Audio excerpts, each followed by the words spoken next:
Bom, meu nome é Maiara Barbosa, eu tenho 31 anos e eu moro na Zona Norte de São Paulo. E como que você teve a ideia, da onde surgiu a iniciativa de ajudar o próximo? Como você começou esse auxílio, né? Bom, na verdade, eu acho que tá no meu ser, tá na minha composição enquanto ser humano, ajudar as pessoas, fazer coisas pelas pessoas. Eu me lembro de algumas cenas de quando eu era pequena, minha mãe tinha mania de me chamar de Maiara Teresa de Calcutá. Que isso vem desde que eu era muito pequena, essa necessidade que eu tenho de estar sempre fazendo alguma coisa pelo outro. E foi aflorando à medida em que eu fui crescendo, amadurecendo. Eu acho que isso também está muito claro na escolha das minhas profissões. Eu fiz enfermagem no Hospital Israelita, nunca exerci, fiz o técnico lá, nunca exerci, porque o meu filho nasceu no finalzinho do curso, e aí eu tinha que desprender muito tempo para o cuidado dele, então não tinha como dar plantão no hospital. E quando ele cresceu, eu decidi fazer serviço social. E aí tudo aflorou ainda mais, né? Mesmo sabendo que serviço social não é uma profissão que preza como primórdio a caridade, não é isso. Todo mundo acha que assistente social é dar cesta básica e fazer caridade para as pessoas. E o serviço social está muito além disso. Mas também me possibilitou ficar mais próximo de outras comunidades, enxergar outras realidades. E só foi aflorando ainda mais essa vontade que eu tenho de deixar um legado e fazer mais pelas pessoas. Eu acho que a gente sempre pode fazer mais pelo outro. E qual foi o momento que você deixou de ser uma ajudante independente, deixou de estar colaborando em ONGs que você conhecia para formar a sua própria? Na verdade, eu nunca tive esse desejo tão claro dentro de mim de formar uma organização, uma associação. Eu sempre pensava muito no coletivo, sempre buscava na minha memória os meus amigos que se engajavam nas causas que eu queria cuidar ou que eu mesmo me engajava para tentar ajudar. E sempre pensava nessa rede de colaboração, mas nunca pensei em estruturar, ser uma coisa organizada.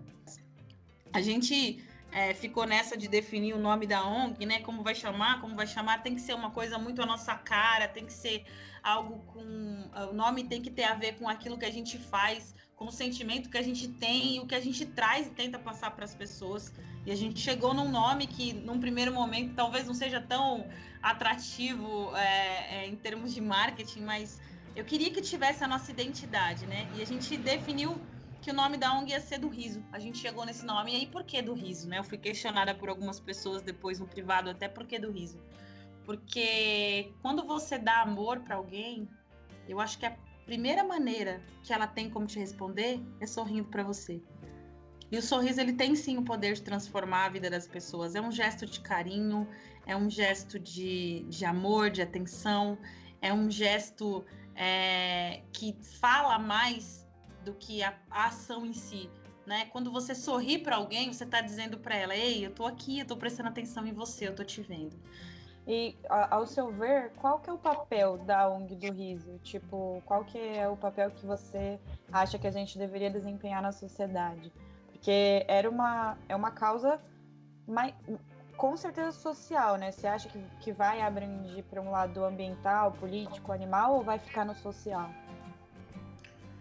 Eu não sei te responder com tanta propriedade para aonde a gente vai chegar, mas o que eu posso te garantir é que um desejo, eu acho em comum em todos os integrantes aí da ONG é trilhar certamente um caminho de mudança e de transformação na sociedade, no sentido de possibilitar às pessoas novos horizontes, né? No sentido de tirar a venda dos olhos delas, no sentido de dar para elas a oportunidade de pensar diferente, de tentar fazer diferente, através não só dessas ações sociais, mas levando conhecimento, compartilhando outras causas, compartilhando oportunidades. Então, é o que você falou no começo, e eu acredito muito nisso. Eu acho que quando você faz o bem para o outro, você está dando a oportunidade dele de devolver o bem para alguém. Quais são as regiões que vocês ajudam? É sempre a Zona Norte? É sempre perto da sua casa? Qual é a comunidade que você está ajudando? As ações anteriores, elas eram sempre realizadas de maneira local, né? Então, a gente sempre, a área de atuação, né? Hoje falo ONG, mas antigamente a nossa área de atuação enquanto voluntário, fazendo bem, era sempre a Zona Norte aqui na região da Vila Nova Cachoeirinha, Casa Verde Alta, as comunidades que eu conheço, né? E aí, com a chegada da ONG, né, com o nascimento da ONG, a ONG teve um rosto, tem um nome, a ONG tem um braço forte que é composto por todos nós que estamos engajados aí nessa causa. E aí, com o nascimento, com o surgimento dessa ONG, da do Riso, a gente decidiu ampliar, buscar parceiros e ampliar um pouquinho a nossa zona de atuação. Então, a nossa área de atuação.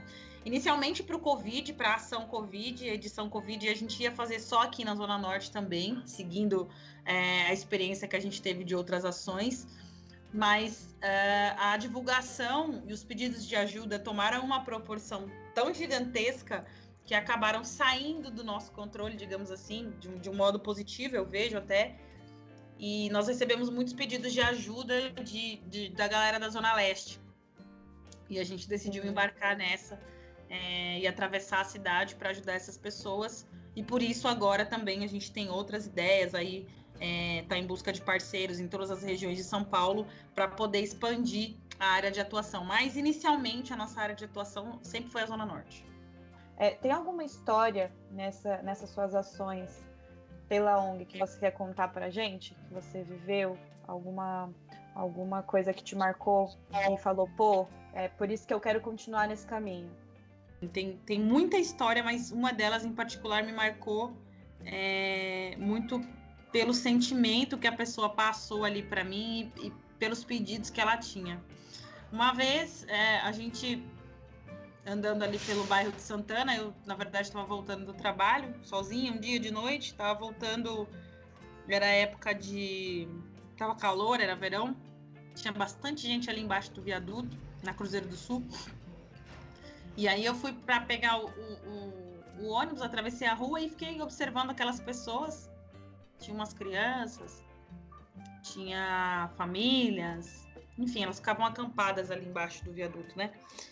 Eu sei que muita gente leva marmita, leva cobertor e alimenta, aquece, mas eu queria entender, eu queria achar dentro de mim uma resposta que nem eu mesmo sabia se existia, né? O que eu podia fazer de diferente para aquelas pessoas que pudesse trazer um pouco de sorriso, que pudesse trazer um pouco de alegria, de conforto, de respiro para aquelas pessoas, mesmo diante daquela situação. Porque, porra, se eu pudesse, eu catava todo mundo ali, enfiava dentro do meu carro, sei lá, de uma perua, levava todo mundo para morar comigo, sabe? Mas não posso. Então, eu fiquei pensando o que eu podia fazer de diferente. E aí, eu vi duas criancinhas brincando, uma correndo atrás da outra, brincadeira normal de criança, era um casal, um menino e uma menina.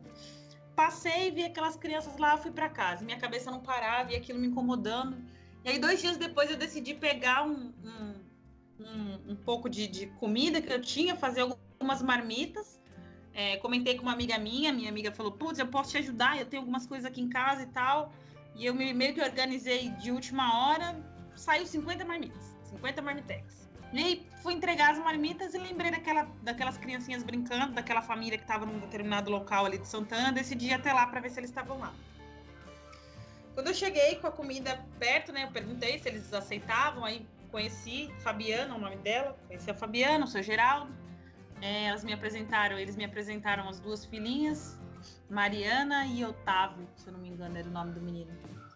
E aí perguntei se eles queriam a comida, eles aceitaram, pegaram 4 marmitinhas. E aí eu conversando com a mãe, né, perguntando quais eram as outras necessidades dela, a menininha pegou na minha mão, falou, tia, você é tão linda. E aí eu falei pra ela, você que é, né, agradeci o elogio, fiquei olhando pra ela, falou, não, você é tão linda, mas sabe por que você é linda? Porque você tem umas maquiagens, e você tá toda pintada, e você tá tão cheirosinha, você tem cheiro de nuvem. E aí eu abaixei, comecei a conversar com ela, e eu lembro que no meio da conversa ela falou assim, eu posso te pedir uma coisa? E eu falei, pode, se tiver ao meu alcance, pode. Ela falou, você vem todo dia para pintar comigo? Aí eu falei para ela, para pintar? Ela falou, é. Aí eu falei, pintar o quê? Ela falou, eu ganhei umas canetinhas e eu tenho umas folhas. E eu gosto de fazer uns desenhos. Se você quiser, eu te mostro os meus desenhos. E eu falei que eu queria ver. Ela correu para dentro da barraca onde ela dormia com a mãe dela, voltou com os desenhos na mão e começou a me mostrar e me explicar os desenhos. E aí eu falei para ela, o que você quer que eu traga da próxima vez que eu vier? Você quer que eu traga mais comida? Você quer roupa? Você quer sapato? O que você quer? Ela falou, eu quero só que você venha, porque eu não preciso de mais nada, eu tenho tudo aqui.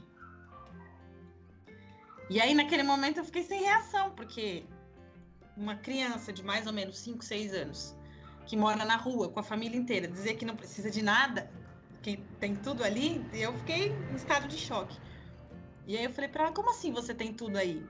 Ela falou, tia, eu tenho tudo aqui. Eu tenho a minha mãe, eu tenho meu pai, eu tenho meu irmão, ele é chato, mas eu tenho meu irmão. E eu tenho uma coisa, tia, que ninguém pode tirar de mim. Eu falei, o quê? Ela falou, tá vendo os meus desenhos? Eu falei, sim. Ela falou, são os meus sonhos. Todos esses desenhos são os meus sonhos e eles estão dentro da minha cabeça. Se você vier para desenhar comigo, você pode desenhar os seus sonhos no papel e compartilhar eles comigo, e dividir eles comigo, ela disse. E aí, aquele dia, eu acho que eu mudei. Eu mudei, eu melhorei e eu aprendi a viver com aquilo que é necessário para a gente viver de fato, né? Às vezes a gente quer tanta coisa.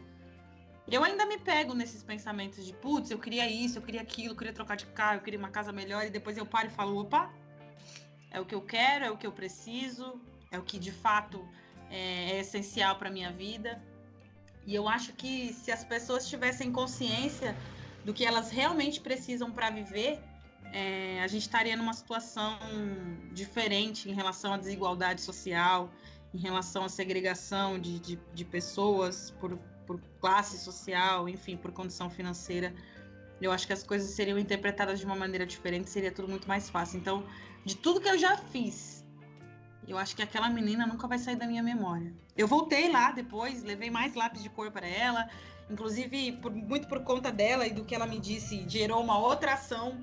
E aí eu tive um patrocínio muito legal, de uma pessoa muito legal, que acabou doando 150 cadernos e 200 caixas de giz de cera e lápis de cor para eu poder distribuir. A gente saiu numa ação com umas outras amigas com umas roupas engraçadas, pelo centro de São Paulo, Santana, e um pouquinho ali da região oeste, perto da Lapa, distribuindo lápis e giz de cera e cadernos só para as crianças, para elas terem a oportunidade de sonhar, que nem aquela menina sonhou, e de desenhar, e de poder trabalhar aí com a criatividade delas, né?